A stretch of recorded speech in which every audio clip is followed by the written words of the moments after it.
So our next candidate is coming up next. It is Anthony or AJ Tristan. He's the candidate for Texas 27th Congressional District, and he's running up against Republican Michael Cloud. So welcome, Anthony or AJ. I'm so glad you're here. And what can you tell us a little bit about yourself and why you're running for office? Absolutely. You can hear me, right? Yes.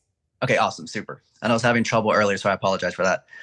Yes, my name's Anthony Tristan. I do go by AJ by my friends and family. I'll be on the ballot also as Anthony AJ Tristan also. I was born in Nueces County, Corpus Christi. I did go to Carroll High School. Also went to Texas A&M Corpus Christi. I was on the track team there. And also I studied finance and my minor was in accounting. Currently, I do tax preparation and bookkeeping services and payroll services through my own entity and with a partner of mine.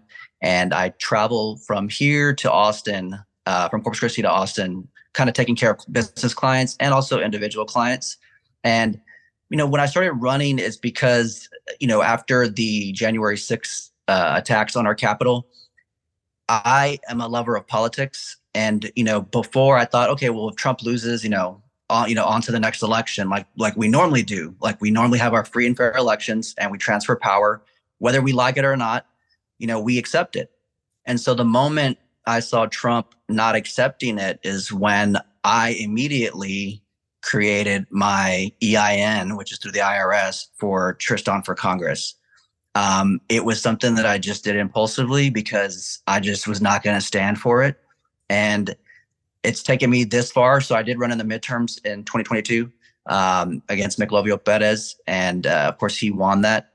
And my whole ambition was just I'm going to keep running. I'm going to keep sending a message out. I'm going to keep talking, keep bringing others into the fold because, we need more people. We need more Democrats, especially in Nueces County where it is, gerrymandered heavily. But as I've gone and talked to people, I said that that's not an excuse anymore. As a person that's running, we need to bridge the gap. We need to solve that problem and get those votes. And so I, in the midterms, was already pursuing women voters because throughout, South Texas, I would stop and ask, especially Hispanic or minority women, especially younger ones, I go, do you vote? And they would say no. And they said, it doesn't really matter if I vote or not. There's a huge amount of young ladies and, 30-year-old, 20-year-old women that are not voting and they feel like they have no purpose.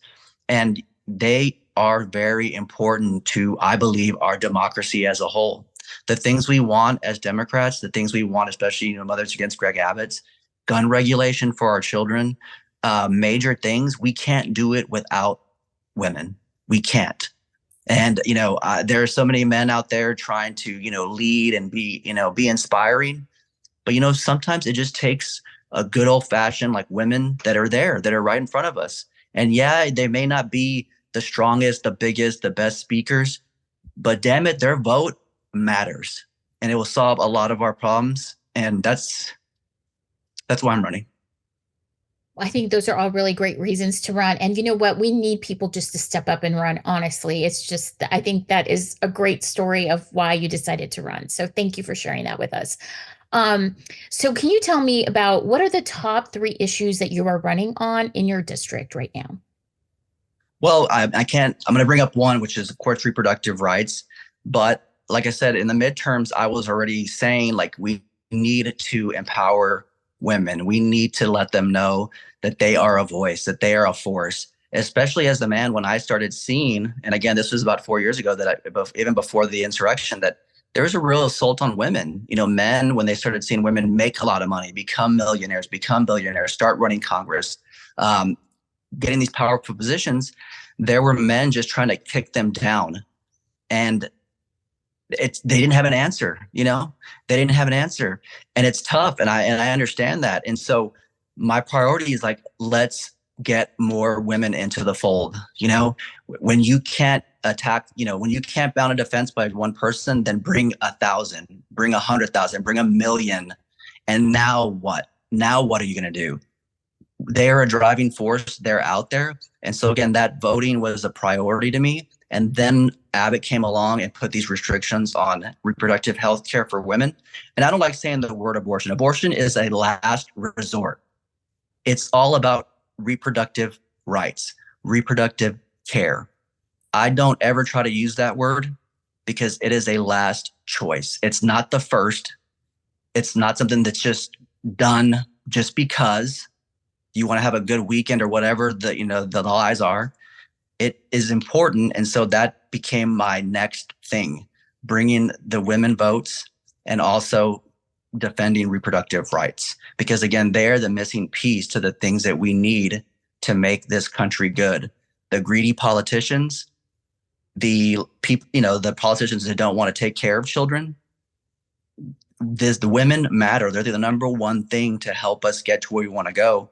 And then not to mention the attack on women, now the Republicans want to attack our retirees, our elderly, by stripping away their Social Security or telling mom and dad, hey, you have to work an extra 5 years because the promise that we were given or they were given decades ago that worked, that was working, that now the Republicans have destroyed and are trying to strip away, that it's not there anymore. That's not acceptable. And so that's my second priority. And then, of course, the third is definitely to do with the wages and labor. Back in the day, I tell people, hey, 50 years ago, there was no such thing as homelessness. People had homes. 50 years ago, to go to college cost $500. 50 years ago, there wasn't a drug problem. 50 years ago, you could come and go across the Mexican border with no issues. There was no border crisis. But when Republicans started seeing that the minorities were becoming more liberal and less strict, they started imposing all these restrictions and laws. And again, they started ruining it for the entire country. They're like, we don't want our country to be taken, so we're going to go ahead and do these other things. And so now, money too. When you start taking money away from people's pockets, it starts to affect them negatively, and they start to, I guess, get violent and angry. And so that's where we're at now when it comes to wages. All of a sudden, the wages that were going up and the wages that were able to let you buy a home and go to college are no good anymore. So we need to put more money in these people's pockets, because that alone, when the last dime is out of your wallet and you have nothing left, that's when things get bad for our country. And I believe that's how I want to end it, is that women are the top one, because we need them to help us pass the laws that we need to make our country strong. That we need to protect our retirees and our elderly, and then we need to put money in the future generations to keep us even more robust moving forward. Yeah. Well, those are really great reasons. So I hear you there. So tell us a little bit about where we can find you and how best we can support you in your campaign right now. Well, what I do for people is, like, again, I try to put more money in their pockets. And so I am going to attempt to try to take the least amount of donations, right? But try to get the most out of my campaign and reaching out to people. So therefore, I do have my website, tristanforcongress.com. I am on Facebook as well, which is Anthony J. Tristan for Congress. I'm on Instagram also at Anthony J. Tristan TX. And then I'm also on, what's the other one? TikTok, which is just Anthony Tristan. And then also on Twitter, which is Anthony J. Tristan. And throughout those things, I'll be putting out a lot of social media, especially to the younger generation on TikTok. I'm planning on getting with, this is another big picture. It's like, I can't sit here and talk about, elevating women and how they're important to what we're doing without trying to actually elevate one in real life. So she doesn't know it. I'm going to actually talk to her after this, but there's a young person that's running for a state seat that I'm going to try to assist her as best as possible to help her in the process as well. Because that's I feel like my duty to do so. I don't feel good about saying, oh, I want to help women, but I'm just trying to run for office myself. It's not about me. It's about the bigger picture. And so I'm going to help someone else out in the process as I move through the process also. So if y'all feel like you want to donate and you think you want to help me with some gas money as I travel, if you think you want to help me with the ads that I'll be putting out there, I'm not going to say no. Back in the day, they said, hey, if someone gives you money, just say, oh, thank you, and do what you want to do. But in this case, the money's going to go right back to y'all. and ride back to help us all together. And I really appreciate everyone, hearing me out, you inviting me as well, the viewers and the other candidates that are participating tonight. Oh, thank you so much, Anthony. I appreciate you taking time to meet with us tonight. It's definitely been a pleasure to meet you, and I hope I get to see you on the campaign trail. I think it'd be fun to meet you. So thank you so much for taking your time.